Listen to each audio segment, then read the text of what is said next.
Hello, friends. Welcome back to Trending. Today is Thursday, May 22nd, about 9:50 or so as we're recording. Good morning, Joe. Good morning. How are you? I'm good. It's empty in your office. It is empty. There's only a few things left. Right. And it's down to the bare bones, and it even sounds different in here. It's crazy. All this echo and stuff. It kind of reminds me of, in many liturgical churches during the season of Lent, they either cover or take down stuff. Okay. Then on Easter morning, it all comes roaring back. You know, Okay, they try to nice. even embody kind of loss or absence. Yep. And so, it's kind of like it's doing that. But so I had all the scarves down. Yes. Because I'm just kind of working through. But I'm like, oh, no, we've got to do trending in here. Yes. And so you and the staff gave me a wonderful parting gift. You actually gave me a 1-of-1 Ridgepoint scarf, and so I'm gonna keep that up until the very last minute because it was such a neat gift. Like, you guys really knew who I was, and like, it's tough to get just one scarf like this. Yes. Custom ordered from Germany. It's the only place we could find you would do one of them.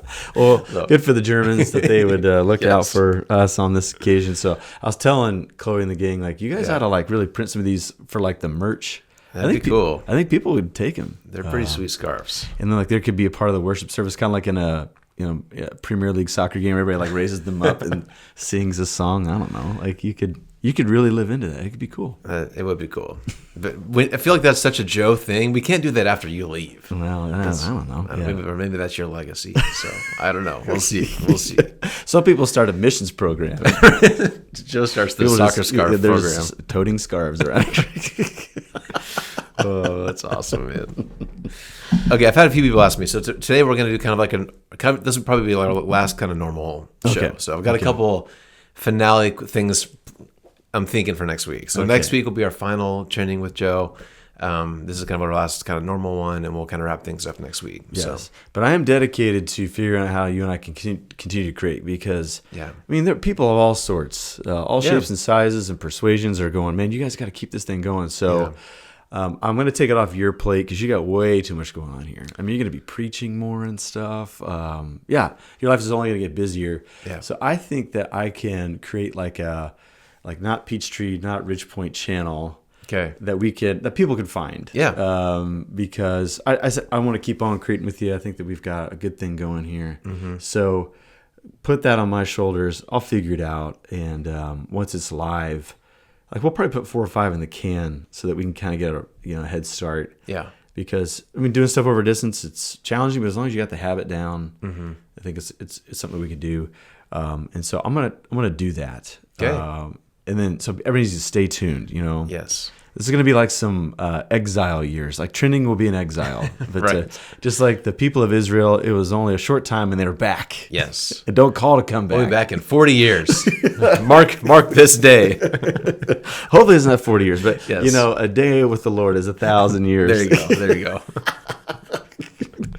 I thought a lot of people asked me, too, what if we're going to keep going or what's next. So no immediate plans, but we're hoping to do something. So stay tuned. Yeah, we'll get it out there. Hopefully we'll get it out there once and people will find it, and then we can keep on going. Yeah. So, all right. Okay. Well, so today, next week, and then that's future Matt and Joe's problem to work on. Right. That's right. Famous "How I Met Your Mother" quote. So.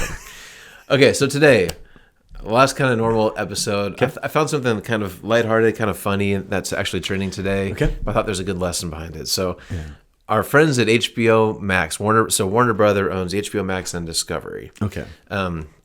They've had kind of a splash the past couple of weeks because they, obviously pre-streaming, they were just HBO, right? Okay. And they did kind of premium TV programming, and then during the streaming era, for a little while, they were known as HBO Go. That was their name for a little bit, and then they changed their name to HBO Max, and then a few weeks ago, they went back after that, it was just Max. They were branded Max for a while. Okay. And then they just recently announced that they're going to go back and call themselves HBO Max again. Okay. So these poor guys, they're over the last 7-8 years, they've had 4 or 5 different names. Their marketing guys just can't figure out which name they like best. And I read a little article, and there's a little bit of explanation, rationale of why they like this name versus this name. And it probably falls way short, right? Yes. I mean, they're honestly just kind of being wishy-washy, and they've got a new logo every month. But what I kind of like about it is they're kind of embracing it. They're in on the joke, and on their X on their Twitter account. They're kind of posting memes and they're kind of poking fun at themselves. And I sent you one this morning. My favorite one is there's kind of a famous Spider-Man meme where there's 3 Spider-Man like pointing at each other. But Spider-Man is a Disney Marvel owned thing, so HBO and Warner Brothers has DC, so they have a Superman one where they have Superman with all the different names and they're all kind of pointing at each other. So they're in on the joke and they think it's funny. Yeah. But I thought that was kind of that overall I think is just kind of silly and funny. We can kind of poke fun at them, and I'm glad they're poking fun at themselves. But I thought we could talk about like changing your mind and how do you change your mind? When do you change your mind? And in politics, we often hear about people flip-flopping, like they used to say this, but now they think this. And I think sometimes people do that just for political gain, and that's maybe not great. But sometimes we just learn new information and we change our mind. Or, I feel like this show has talked a lot about how we want to keep learning. And if we discover new information, we should be willing to change our mind. So there's kind of, again, pros and cons to this. And we don't want to be known for always going back on our word and always changing what we believe in or what important things we have or whatever. But so anyway, I feel like that's just an interesting thing to balance, because I think a lot of us feel that tension of we don't want to just dilly-dally back and forth, but there are times when we should. So using HBO Max as our framework. All right. Where should we start? What's the first thing that comes to mind there? There's a lot of ways we can go here, and we can't cover it all. But I think in our I think this is going to be a symptom of our attention-driven economy, where people have to say something that's pretty splash-worthy, something extreme in order to be noticed. Yeah. And I just think it's a general principle. You see it, the pattern again and again. When you say something extreme, it's usually something that didn't take a lot of thought. It wasn't a lot of reflection, probably not a lot of research. Yeah. And so people just kind of storm out there. They want to say it first and fastest. And that often comes with, it just doesn't age well, I guess is a term that you hear a lot, because when new information kind of drips out, and now we've got it on camera. And so people can very easily say, no, you said this on X date, and this is the timestamp on that, and you said this on this date, timestamp. And so what do you say for yourself? Right. And I just think people have a decision to make there. And what I just continue to see that people are saying, no, I haven't changed, of course, I haven't flip-flopped. And they try to come up with some other rationale, and it just fails to really pass the test. An example of this, so I'm an Ohio State fan. I didn't wear this because we're going to talk about this. You didn't even know what we're talking about. This was the shirt in the closet, you know? And so right now there's a big scandal at the University of Michigan, the sign stealing stuff from Connor Stallions. And so a lot of these like college football guys, a couple of years ago when this started, they said this is a nothing burger. And it's because there's a lot of Michigan fans out there, and it's not that they're beholden to them, but they would rather not lose their viewing audience, you know, for their YouTube channel, stuff like that. Yeah. Well, it looks like all indications are that when the hearing happens next month, that Michigan's going to get some pretty good penalty. Okay. And so these guys are now out there trying to get ahead of that. Yep. And so, of course, their viewers are saying, hey, you've flip-flopped on this. Could you give an explanation of why? And these guys are just so unwilling. And I thought, this is too bad. And not only because I'm relishing the downfall of Michigan, but I'm just like, this would be a moment for us to set a pattern of behavior. Like, no, as adults, we can change our minds. Yeah. We could be honest about it and even confess that we maybe just didn't think about it, or we weren't patient enough to hear all of what's going on in the situation. Yeah. But no, people, they feel like the political collateral damage of changing your mind is way steeper than just being honest, you know, about, being one who changes their mind from time to time. And that's just so sad. And so I just think it comes down to, I think we're in an attention-driven economy. Yeah. You need to be noticed. A lot of times the extreme positions are only ones that are noticed. So I think that we have to build in the projection, like I probably have to nuance this down the road. Yeah. But for whatever reason, there's a big segment of our society that if you change your mind once, they begin to cancel you, or they just begin to say, well, you're just not bold enough to hold on to your stance, like you're wishy-washy. And so, I don't know, as a person of faith, and I think I said this even this past Sunday in a sermon, like Christians, we our very first thing to get into the faith, we have to confess that we've missed it. Yeah, right. And we're apologizing because of our sin, confessing our sin so that we can be forgiven. Yep. I mean, confession is a prequel to forgiveness. Yep. And so what's sad is when Christian leaders in our world take this tactic of, no, I'm not going to change my mind. I'm not going to confess I'm changing my mind because they think that they're going to be, forgotten about if they do so. But maybe we can actually set a better pattern, that the natural course of a maturing faith and even just maturing adulthood is to say, I really missed it in the past. Mm-hmm. I've taken the time to think about it again. I think this way now, and here's the reasons why. Yeah. You could do with that what you want. You don't have to agree with me, but at least I want to set a pattern of humility, saying, from time to time I do miss it. But what I grieve is that just so many Christians are buying into the attention-driven economy, and they're refusing to admit that they've changed their mind on something. Yeah, no, I think you're right. And as we're talking, I think does this really kind of come down to an integrity and honesty thing? Because I think most people, if you hear someone who said, I used to think this, I uncovered this new information, and now I think this, I think most people would accept that, right? Mm-hmm. I think that is an understandable trajectory that we've all experienced for ourselves. For me, when I think it starts to feel icky and wishy-washy is when they kind of dig their heels in and maybe try to explain themselves out of a pickle, or say they maybe didn't really believe that in the first place. Or to me, that's where it starts to feel icky, is when people just fail to own that they've changed. Yeah. Is that maybe the core thing here? Yeah, and then also the posture that you have to take, which is combative to its core. You play for keeps. Yeah. It comes to a zero-sum game. And I just think that doesn't adorn the gospel of Jesus Christ. Yeah. We can be people of conviction. We also have to be people of humility, people who would seek to be kind and not to be, winner take all type of posture. I think that's the thing I grieve about the most. Yeah. But I think that once again, in our culture like ours, that's looking for heroes and champions, it does feel like even the modern Christian is looking for someone who's going to take a stand, who will even, stay in the ring and take a couple on the chin, but stand their ground. Yeah. Because we feel like we need to take back ground that we've lost.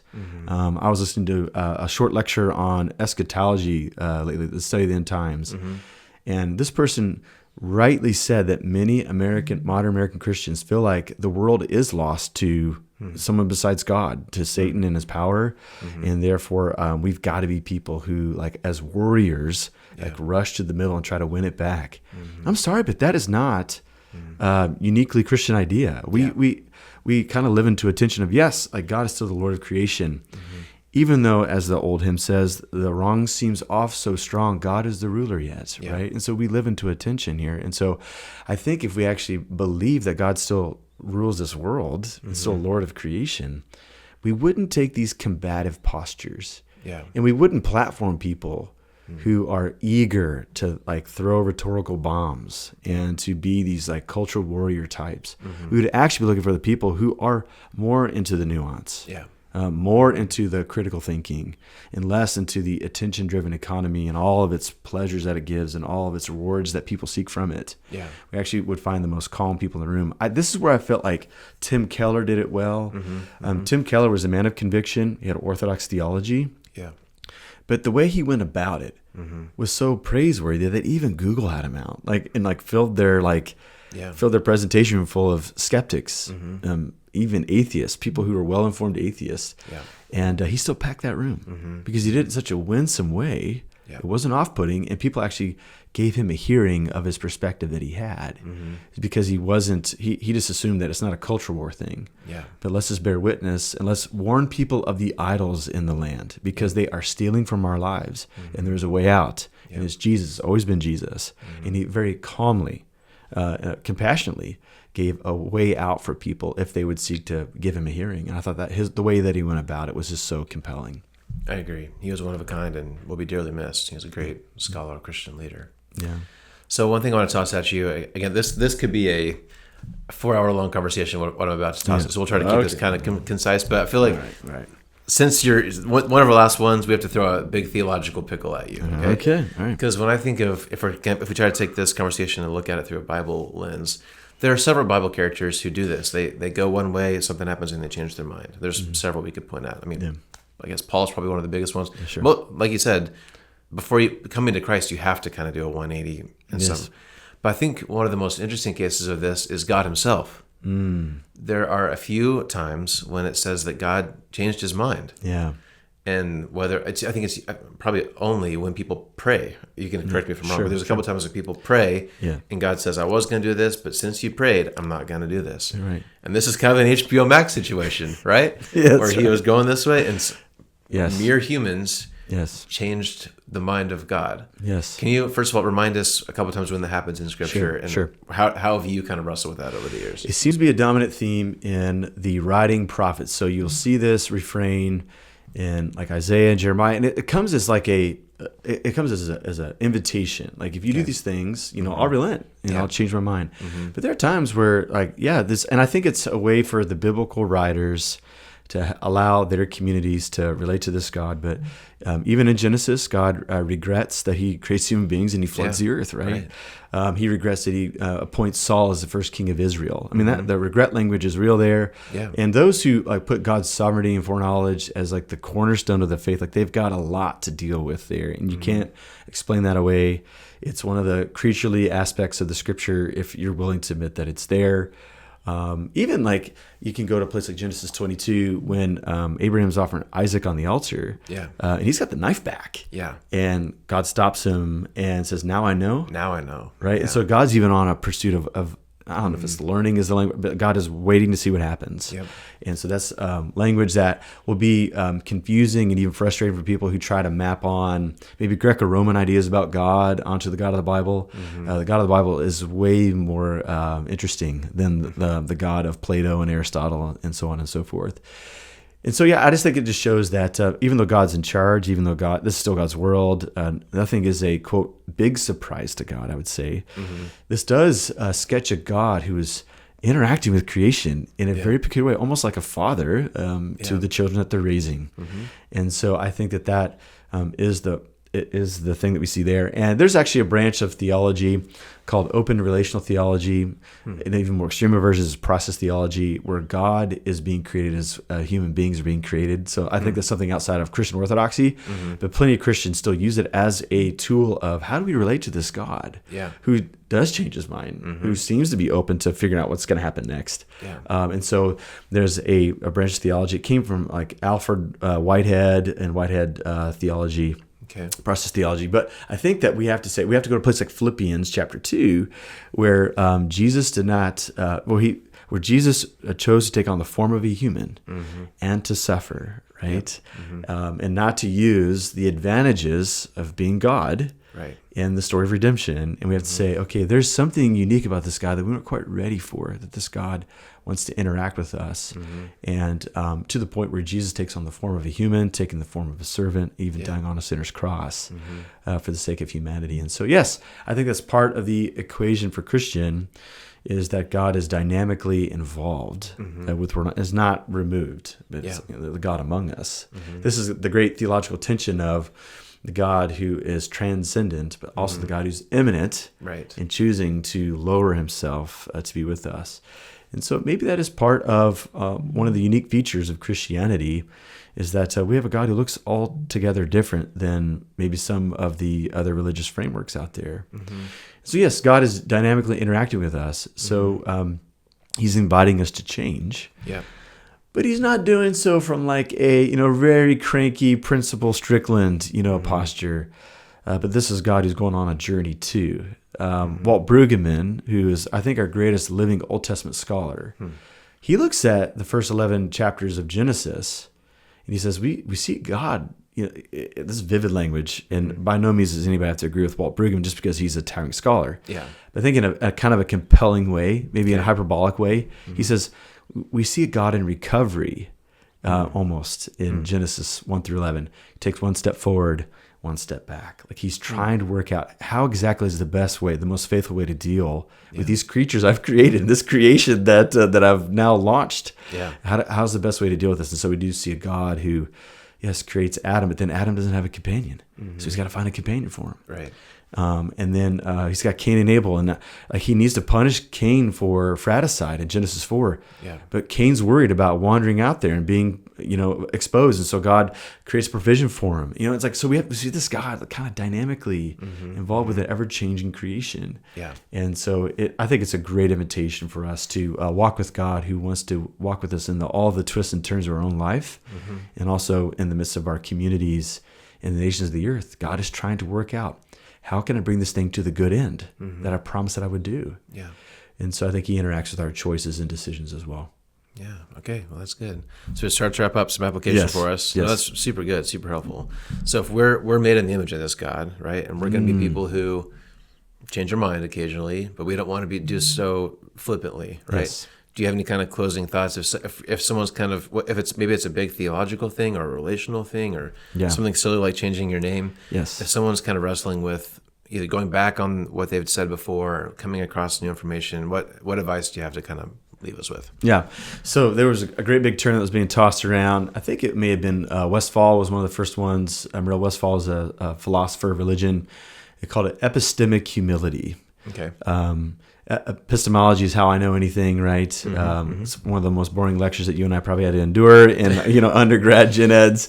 But it's this idea of like, I do know things, but I don't know everything. Yeah. And what I found in my life, and as we walk with others, and they would also acknowledge it, the Oscar Wildeism. I'm not young enough to know everything anymore. It's something about growing through life, experiencing new things, having new dilemma after new dilemma come before our eyes.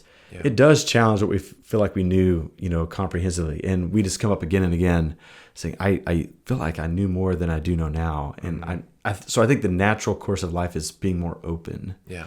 And we can distill that by saying that's what epistemic humility is, which is saying, I feel like I know certain things, but I'm open to have my mind changed. Yeah. We can still be people of conviction. And we always will. We will have things core to us that if those things are up for negotiation, it will feel strange. Yeah. Because those are things we've been counting on. I do suppose that most people, even some of their core things that they were counting on from an early age, even those things will be renegotiated. Now, they may not think differently about those things, but they may hold them differently. Yeah. I thought those things were ultimate or not so ultimate anymore. But as human beings, I think we do look for some core stones to build our life on. Yeah. Let's hold those, okay? And at the same time, we've got to be open when new ideas come before us. It's a term that Roger Olson called post-conservative. What he means by that is being a conservative is, I have these beliefs and I conserve them, and I continue to be committed to them. Right. But when a new piece of information comes out about even those core things, are we open to put those things on the table, think about them again? There's probably a better chance we're going to hold them still. But we've been honest that we've been searching, through them once again. Yeah. And I would say that any belief or idea that we have, it needs to aid our journey. So something that N.T. Wright said is our ideas are like clothing items in a suitcase. They take us on a journey. He's like, suitcases are not good weapons. And so we don't pack ideas into a suitcases so we can fight with each other. But the primary idea about anything that we claim to know or believe in is because we're going on a journey somewhere, a desired destination. Yeah. And so look at these things not as a way to combat with people around me, but to ask the question, like, does this help me in my journey ahead? Yeah. The place that I want to go, right?